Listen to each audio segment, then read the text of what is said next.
Құрметті Неге каналын тамашалаушылар, сіздердің назарларыңызға ұсынатын бүгінгі тақырыбымыз өзге планеталықтар жайында Құран не дейді?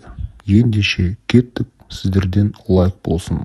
Әлемнің шексіздігі сонша, оны толық зерттеуге адамзаттың ғұмыры жетпеуі мүмкін. Өзге ғаламшарлықтарға деген исламның көзқарасын айтпас бұрын, олар жайлы толық ақпарат беріп өтейік. Олар ешкімге ұқсамайтын тылсым. Өзге планеталықтар жайында. Олар жерден өзге планетада мекендейтін материалдық зат. Ол затты адамдар бір клеткалы бактерияға ұқсатуы мүмкін. Алайда адамдардың көбі жерден тыс деген терминді өзге ғаламшардағы өмір деген тіркеспен байланыстырып жатады.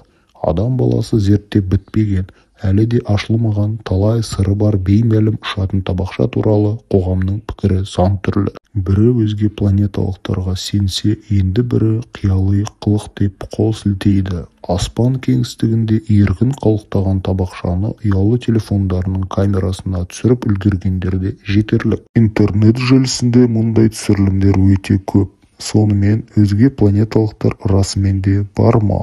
Беймәлім ұшатын табақша ақштың саясаты ма, жоқ әлде жерді зерттеп жүрген жат планеталықтар ма? Беймәлім ұшатын табақшаны зерттеушілер уфологтар. Бірақ олар осы уақытқа дейін қолға ұстатқандай сенімді нақты айға келтіре алмаған. Дегенмен беймәлім ұшатын табақша жат планеталықтар деген тоқтамға келген. Бейресми деректер бойынша адам баласына ұшатын табақшалар күн батқан сәтте аспан кеңістігінен бір нүктелі және көп нүктелі жарық болып 1940 жылы көрінген.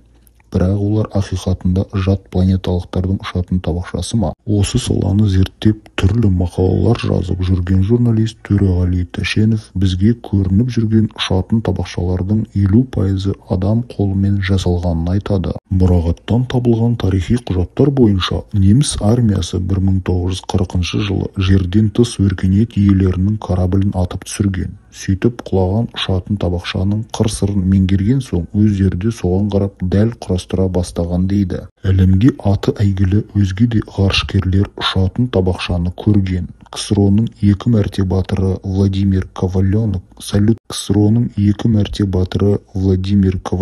салют станциясында жұмыс істеп жүрген кезінде иллюминатордан орбитаны айналып ұшқан белгісіз нысанды байқағанын айтады. Тағы бір қызық ақпарат, бейресми деректер бойынша ұзындығы 19, биіктігі 8 метр, ал салмағы 50 мың келі күміс түстес ұшатын табақша жерге құлаған.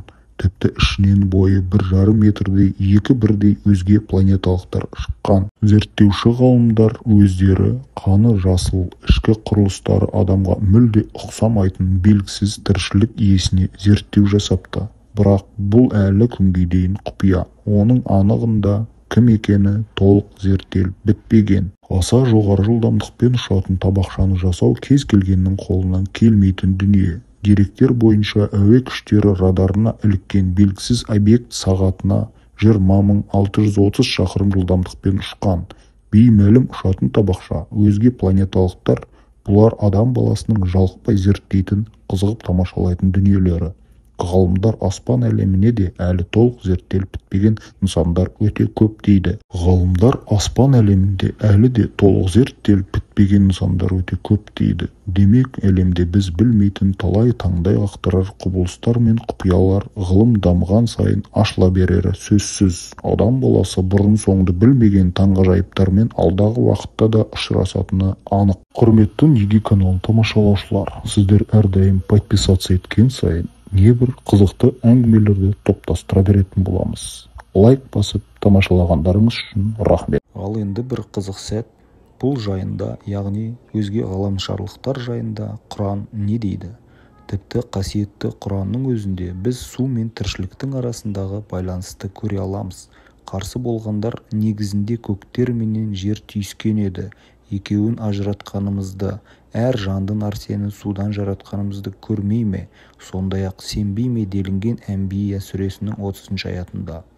Бүгінгі таңда ғалымдар өмірдің теңізден пайда болғанын айтады. Жай молекулалар бірігіп өздігінен көбейді. Алла Құранда бар тіршілікті судан жаратып, жердің бетіне шығарған. Алла бәрін біледі, көреді. Ал біздің міндетіміз оқу, іздену, зерттеу, ойлану.